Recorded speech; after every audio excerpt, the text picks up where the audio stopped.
Hello students, welcome to Biolog online classes. हम पढ़ रहे हैं चैप्टर रिप्रोडक्शन के बारे में। तो फर्स्ट लेक्चर जो था इस चैप्टर का, उसके अंदर हमने बात करी थी कि व्हाट इज़ रिप्रोडक्शन, प्रजनन क्या होता है, किस तरीके से उसका उत्पत्ति हुई थी, किस तरीके से उसकी उत्पत्ति हुई है, ओरिजिन किस प्रकार से हुआ है उसका। ठीक है, तो प्रजनन जो है, जैसे हमने बात करी है लास्ट के लेक्चर के अंदर कि मॉलिक्यूलर बेसिस पर ही, ठीक है ना, मॉलिक्यूलर बेसिस यानी आणविक स्तर पर जो है वो रिप्रोडक्शन की शुरुआत हो चुकी थी। जिस तरीके से डीएनए ने खुद को रेप्लिकेट किया था, ठीक है ना, जो एक अणु है डीएनए उसने खुद को रेप्लिकेट किया था, तो उसी प्रकार से आगे जाकर के कोशिकाओं में भी ये पावर डेवलप हुई, सेल्स में ये पावर डेवलप हुई कि मल्टीप्लाई किया जा सकता है। मल्टीप्लिकेशन का गुण जो है वो आया, तो इससे आगे से प्रजनन कहा जाने लग गया। ठीक है, सो प्रजनन से क्या होता है कि एक नई संतति की उत्पत्ति होती है। ठीक है ना, कोई भी एक पेरेंट या दो पेरेंट्स मिलकर के अपनी ऑफस्प्रिंग्स को डेवलप करते हैं। ये बात हमने पढ़ी थी लास्ट लेक्चर के अंदर। तो देखिए, हमने देखा कि रिप्रोडक्शन के अंदर क्या होगा कि उसकी डेफिनेशन में क्लियर था कि रिप्रोडक्शन से सिमिलर प्रोजीनी भी बन सकती है, समान संतति भी उत्पन्न हो सकती है और असमान संतति भी उत्पन्न हो सकती है। ठीक है, इस बारे में हमने बात करी थी। अब देखिए, अब हम नेक्स्ट बात करते हैं कि what is need of reproduction. What is need of reproduction? Need of reproduction, देखिए ओरिजिन तो हो गया कि भाई किस तरीके से उत्पत्ति हुई, ठीक है ना, लेकिन इसकी उत्पत्ति हुई क्यों, क्या मतलब रिप्रोडक्शन जो है उससे क्या हो जाता है। नीड ऑफ रिप्रोडक्शन, प्रजनन की आवश्यकता क्या है।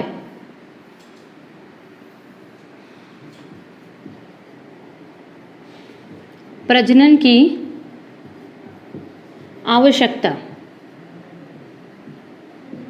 है ना, प्रजनन की क्या आवश्यकता है, नीड ऑफ रिप्रोडक्शन क्या है। तो देखिए, इसके 3 पॉइंट होते हैं मेजर, इसके 3 पॉइंट हैं। First is continuity of life, second continuity of species,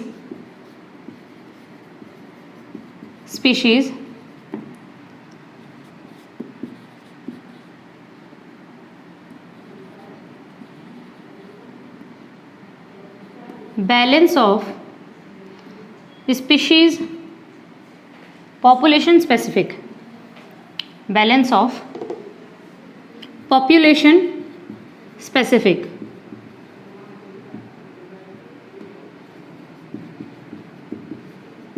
देखिए स्टूडेंट्स, ये 3 मेजर जो है वो 3 मेजर रीजंस हैं जिसके कारण रिप्रोडक्शन की आवश्यकता महसूस हुई। ठीक है, जो प्रजनन है इसकी आवश्यकता जो है, ये 3 मेन रीजन थे जिसके कारण प्रजनन की आवश्यकता महसूस हुई। एक एक चीज़ों पे बात करते हैं कि first is continuity of life, second is continuity of species and third is balance of the population specific. देखिए, सबसे पहली बात करें अपन कि कंटिन्यूटी ऑफ लाइफ, जीवन की निरंतरता को बनाए रखने के लिए, जीवन की निरंतरता को बनाए रखने के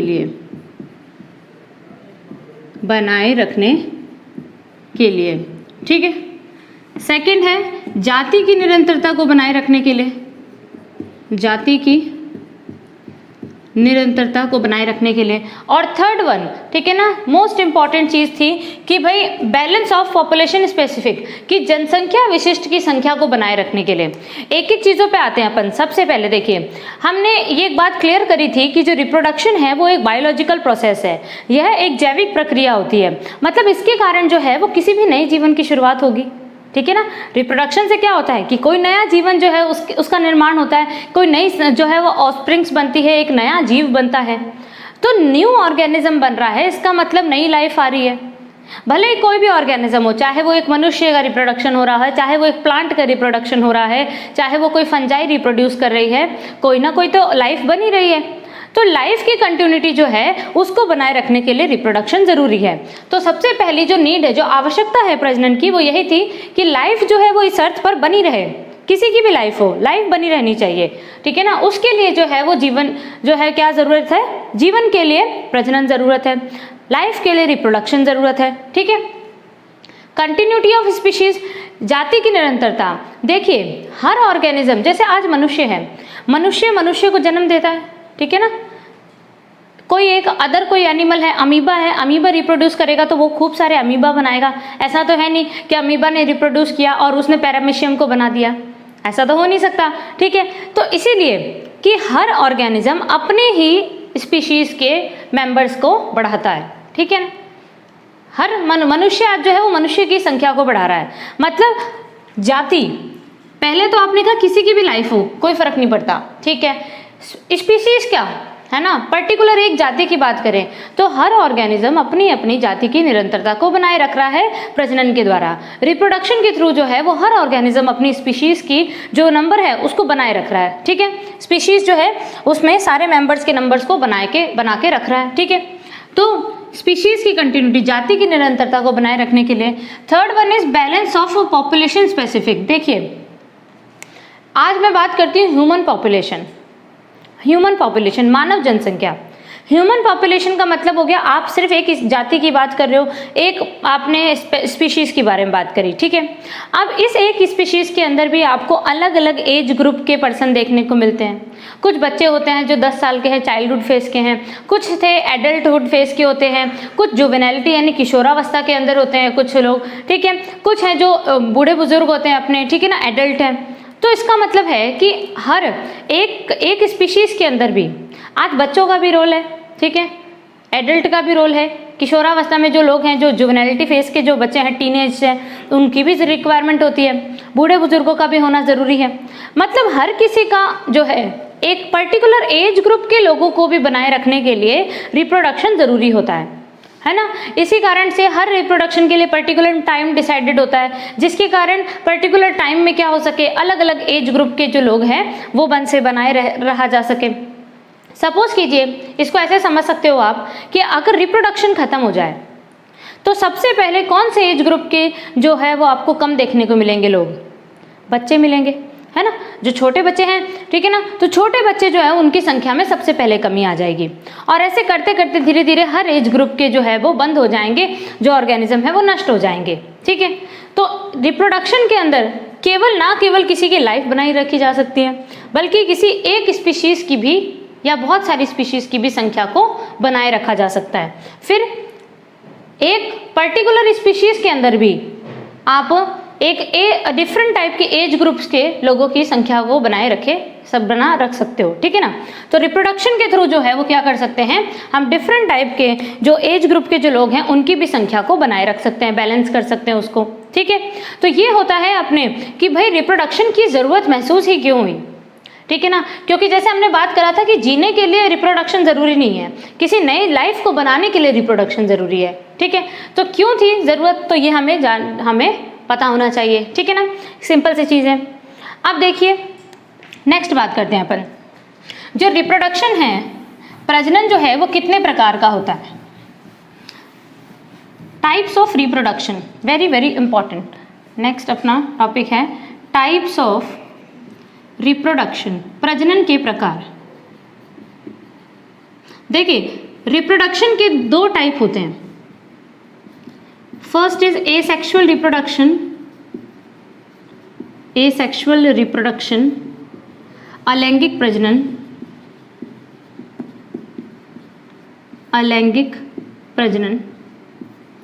second is sexual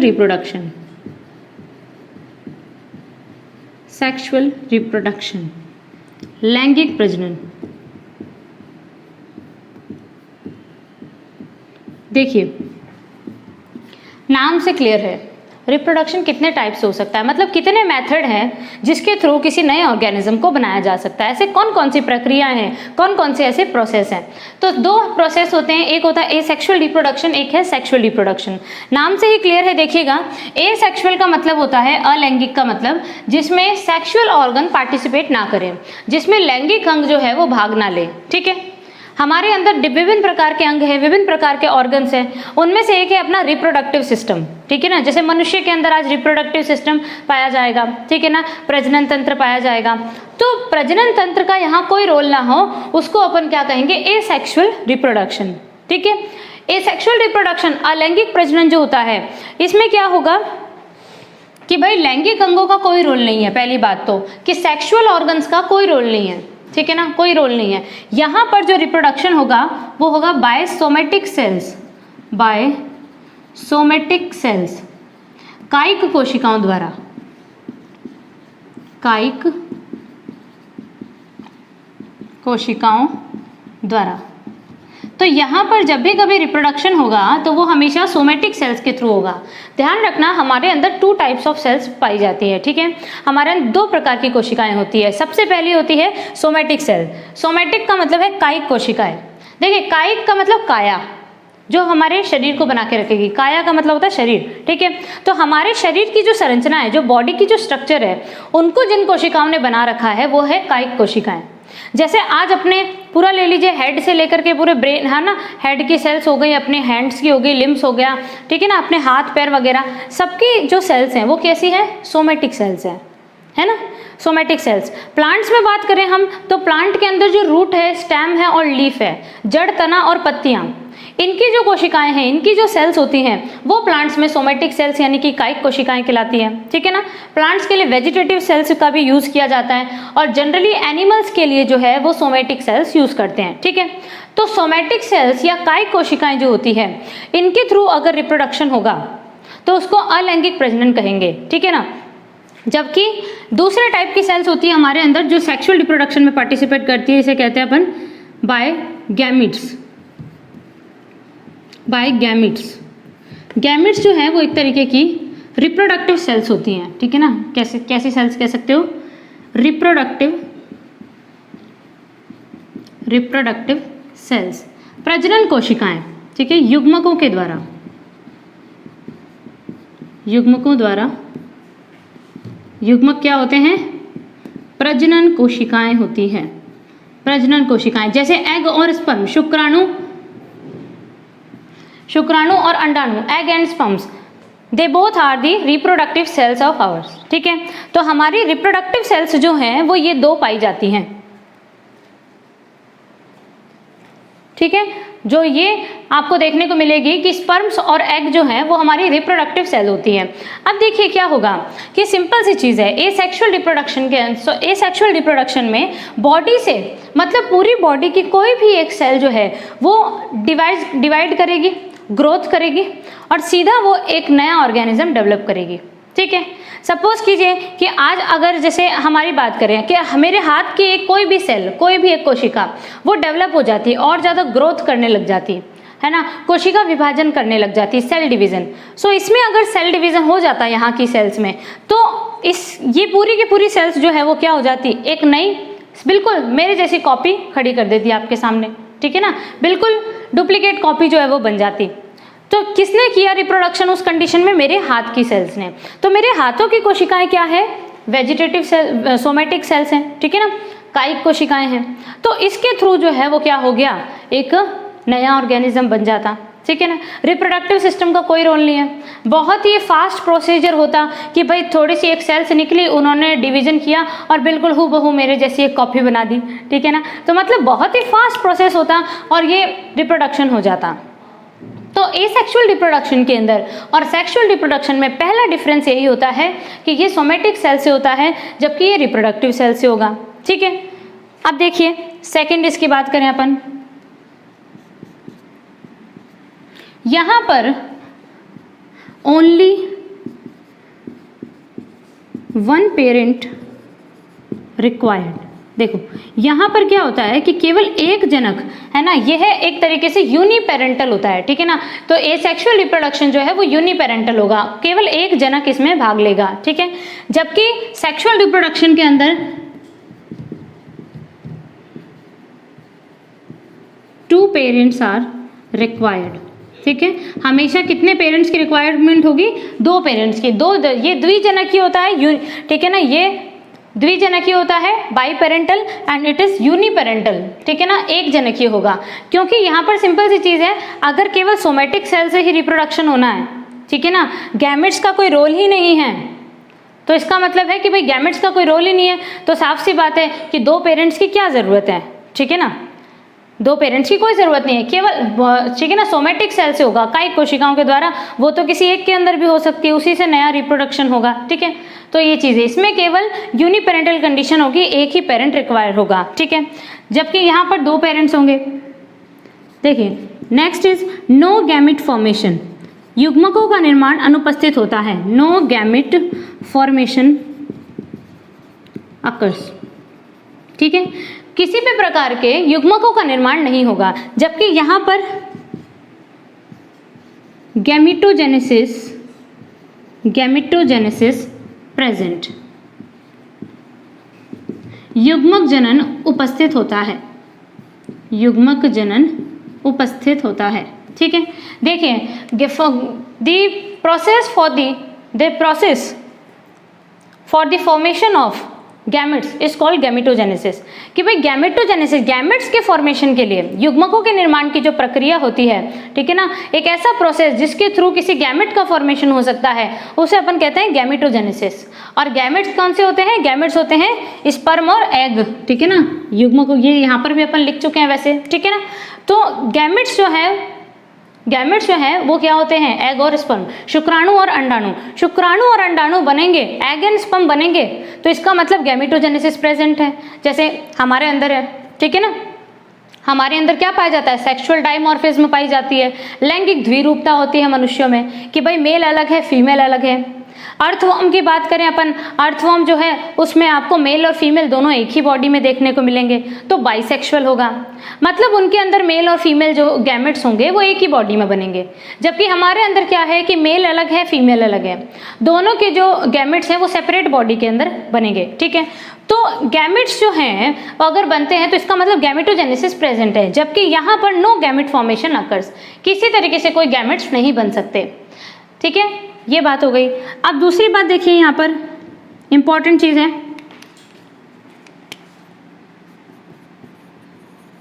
fertilisation is absent, निषेचन अनुपस्थित होता है।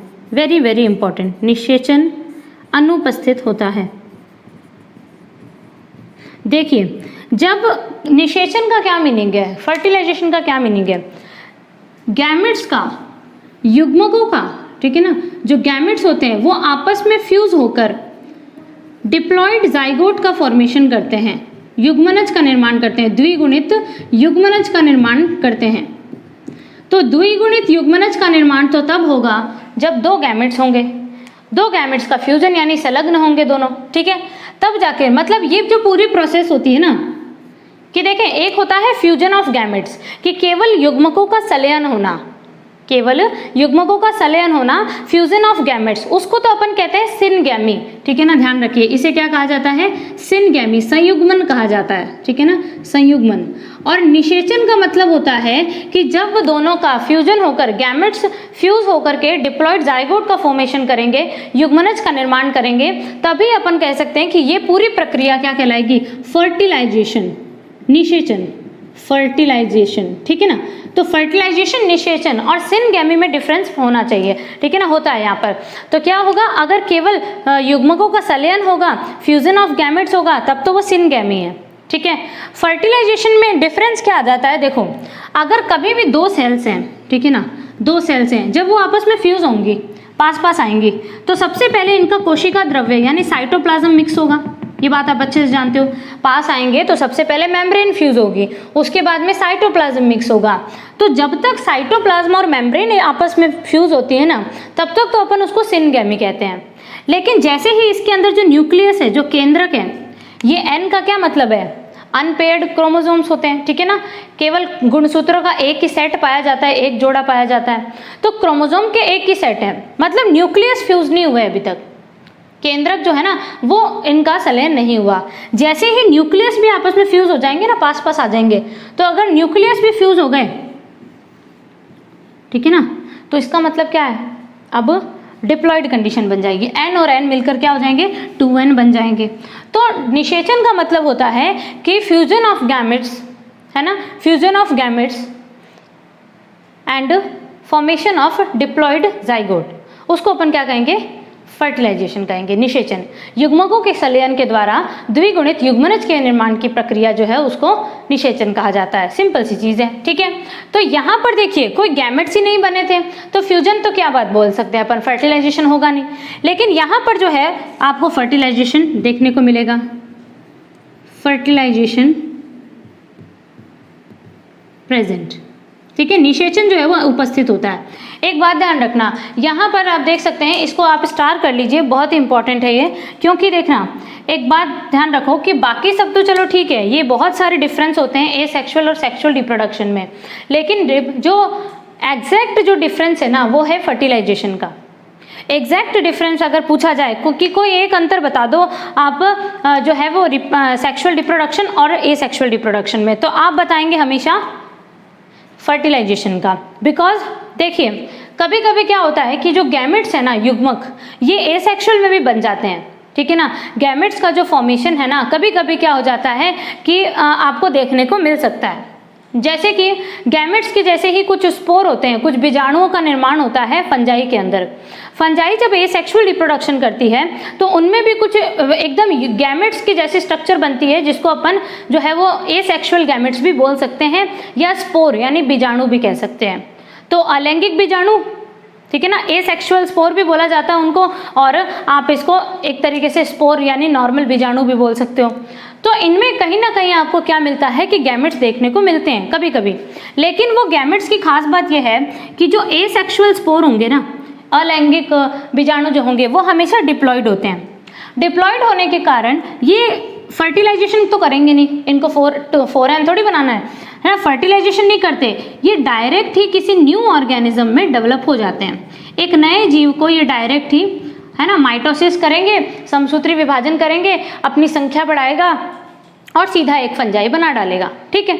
इसका मतलब है कि जो एसेक्सुअल स्पोर है, जो अलैंगिक बीजाणु है, वो 2n होते हैं, डिप्लॉयड होते हैं। जबकि यहाँ पर देखिए आप, मैं सेक्सुअल गैमेट्स की बात करूँ, है ना, लैंगिक युग्मकों की बात की जाए तो वो अगुणित है, ठीक है ना, हैप्लॉइड होते हैं। सो दीज आर हैप्लॉइड, ठीक है। यहाँ पर भी गैमेट्स बने हैं, कभी कभी इधर भी गैमेट्स बनते हैं, लेकिन जो एसेक्सुअल में जो गैमेट्स बनेंगे वो डिप्लॉयड होंगे, पहले से ही डिप्लॉयड होंगे, उनको कोई फ्यूजन करने की जरूरत नहीं पड़ेगी। जबकि सेक्सुअल रिप्रोडक्शन में क्या होगा, इनको फ्यूजन करने की जरूरत है, 2n होना चाहिए। क्योंकि देखिए हमारी बॉडी की जितनी भी सेल्स है ना, केवल एग और स्पर्म को छोड़ दो, जितनी भी सेल्स है वो हमेशा डिप्लॉयड कंडीशन में रहती है, ठीक है ना। कोई भी लिविंग ऑर्गेनिज्म है तो उसकी अधिकतर जैसे अगर आप एल्गी को छोड़ दो, ठीक है ना, ब्रायोफाइट्स को छोड़ दो, ये लोअर डेवलप्ड प्लांट्स होते हैं, तो कुछ एक को छोड़ दो, बैक्टीरिया को छोड़ दीजिए, तो इनको छोड़ करके बाकी सब जो हैं, जितने भी एनिमल है, जो भी प्लांट्स हैं, हाइयर डेवलप्ड प्लांट और एनिमल्स, इनमें हमेशा 2n कंडीशन पाई जाएगी, हमेशा डिप्लॉयड स्टेज ही पाई जाती है। पूरी बॉडी की कोई भी सेल ले लीजिए आप, केवल एग और स्पर्म को छोड़ दिया जाए, है ना, सेक्सुअल गैमेट्स को छोड़ दिया जाए, तो इनको 2n बनाने के लिए फर्टिलाइजेशन करना पड़ेगा, निषेचन की आवश्यकता होगी। लेकिन यहाँ पे निषेचन की आवश्यकता नहीं होगी। ये जो एसेक्सुअल गैमेट है वो डायरेक्ट ही किसमें कन्वर्ट हो जाएंगे, किसी नई ऑर्गेनिज्म को बना देंगे। मतलब फंजाई ने बनाया तो फंजाई को बना देंगे, सिंपल सी चीज़ है।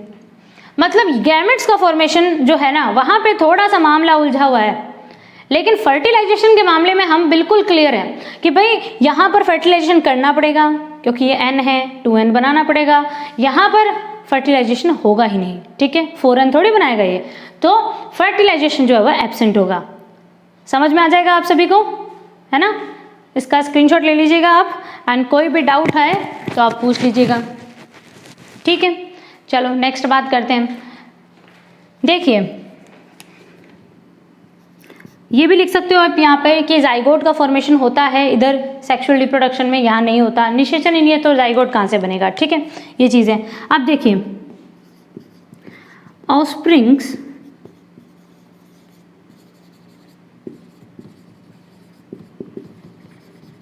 genetically and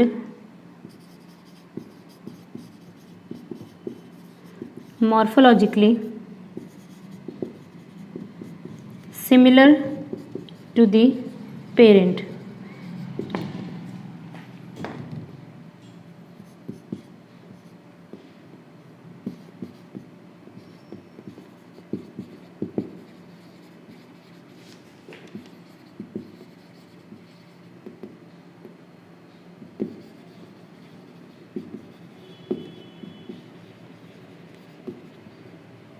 देखिए यहाँ पर क्या लिखा है, लास्ट पॉइंट है कि जो एसेक्सुअल रिप्रोडक्शन है उसमें जो ऑफस्प्रिंग्स हैं they are genetically and morphologically similar to their parent, ठीक है ना, टू दियर पेरेंट, ठीक है ना, टू दियर पेरेंट।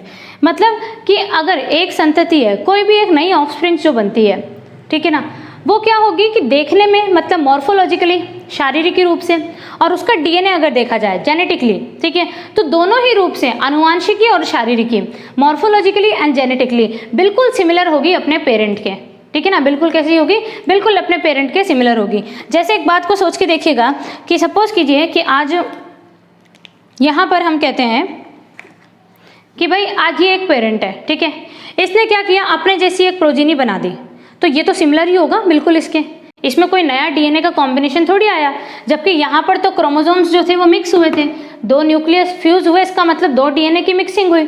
तो यहाँ पर एसेक्सुअल रिप्रोडक्शन में डीएनए की मिक्सिंग पाई नहीं जाती, तो डीएनए की मिक्सिंग नहीं है, इसका मतलब कि यहाँ पर जो संतति उत्पन्न होगी वो शारीरिक और आनुवांशिकी रूप से पूरी तरीके से अपने जो पैतृक है, जो अपना पेरेंट है उसके समान होगी, बिल्कुल सिमिलर होगी। जबकि यहाँ सेक्सुअल रिप्रोडक्शन में क्या होगी, वो डिफर होगी। जैसे सेक्सुअल रिप्रोडक्शन में भी आप देखते हो कि कभी कभी बिल्कुल जो हूबहू है ना, एकदम हमशक्ल जो है वो बन जाते हैं, ठीक है ना, मतलब पेरेंट के किसी, जैसे मदर के जैसी उसकी बिल्कुल बेटी हो गई, या फादर के जैसे ही बिल्कुल उसका बेटा हो गया, है ना, देखते हो ना आप पिक्चर्स वगैरह तो देखते हो ना, तो सब आता है उसके अंदर, है ना, मूवीज वगैरह में दिखाया जाता है।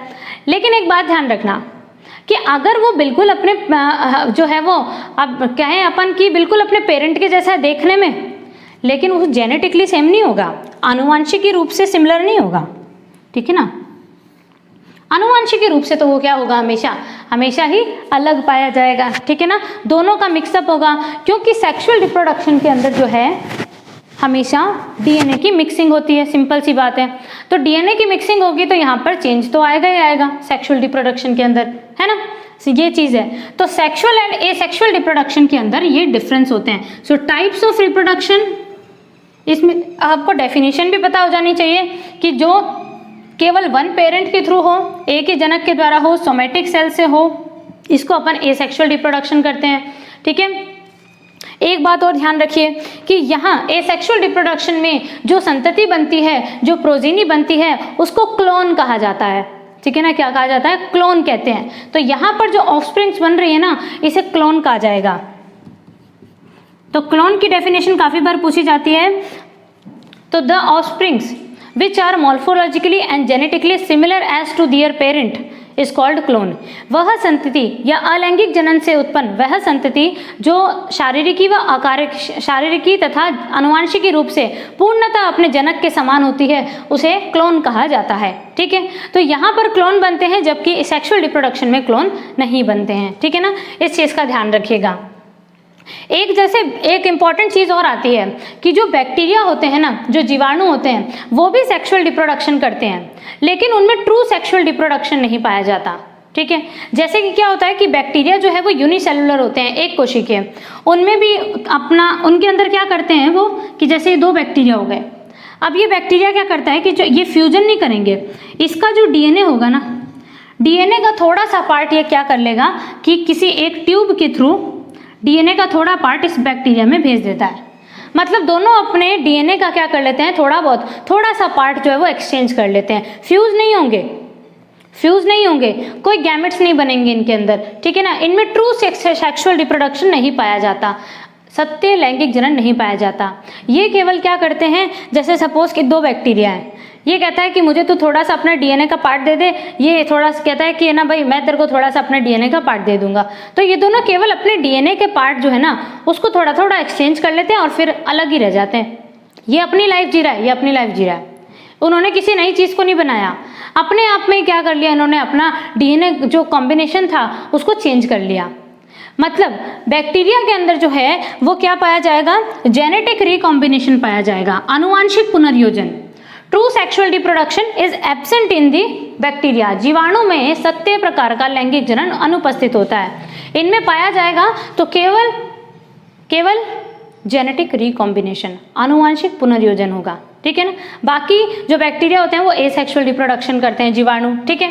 तो ये चीज़ आज अपन ने बात करी कि भाई सेक्सुअल और एसेक्सुअल रिप्रोडक्शन में क्या डिफरेंस होता है। हम नेक्स्ट लेक्चर के अंदर बात करेंगे कि एसेक्सुअल रिप्रोडक्शन के कौन कौन से मेथड है। हम इस चैप्टर के अंदर प्लांट और एनिमल दोनों के अंदर किस किस प्रकार से एसेक्सुअल रिप्रोडक्शन होता है, ठीक है, सेक्सुअल रिप्रोडक्शन होता है, ये सब हम बात करेंगे, ठीक है ना। बहुत सारी चीज़ें हैं, जैसे कि बुक्स लिखती हैं कि भाई बुक्स का लिखना है कि जो सेक्सुअल रिप्रोडक्शन है वो एक हमेशा ही हायर डेवलप्ड ऑर्गेनिज्म में पाया जाता है, ठीक है। जो उच्च विकसित जो जीव हैं, है ना, उच्च विकसित जो जीव हैं उन्हीं के अंदर केवल सेक्सुअल रिप्रोडक्शन मिलेगा। और एसेक्सुअल रिप्रोडक्शन क्योंकि ये एक लोअर डेवलप है, ठीक है ना, ये क्या है,